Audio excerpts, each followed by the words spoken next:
On the sidebar left, you can find the task filters.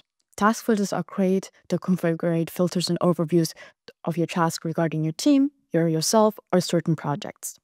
If you click on the task filter, you can find the generic My Task file that shows all the tasks assigned to you. If you want to create a task filter, you can click on the plus and you have these options right here. You can filter on users, teams, or tasks.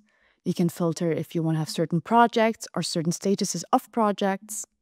You can add task filters themselves, like, let's say, tags, dependencies, or let's say any kind of person assigned to it as well. Or you can use the due filter to say when a task is due or when you want to have the overview of that.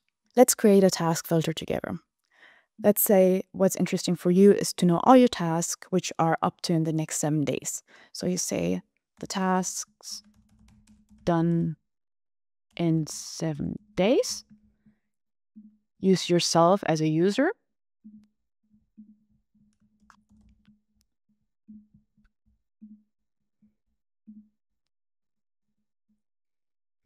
And use a due filter that says is due in the next 7 days. If you want, you can share that filter so other people can use that filter as well. And then you just need to save the filter. And then you have a task filter that shows you the overview of all of your tasks due in the next 7 days, which are assigned to you. If you want to have that overview on your dashboard, you can do that as well. Just click on the left sidebar to your dashboard and add a widget.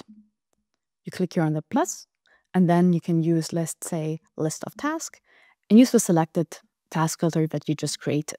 If you wanted to change the name, that's also possible. And then you just save it, and you can move it around the way you want to if necessary. Save that, and you have your overview right here as well.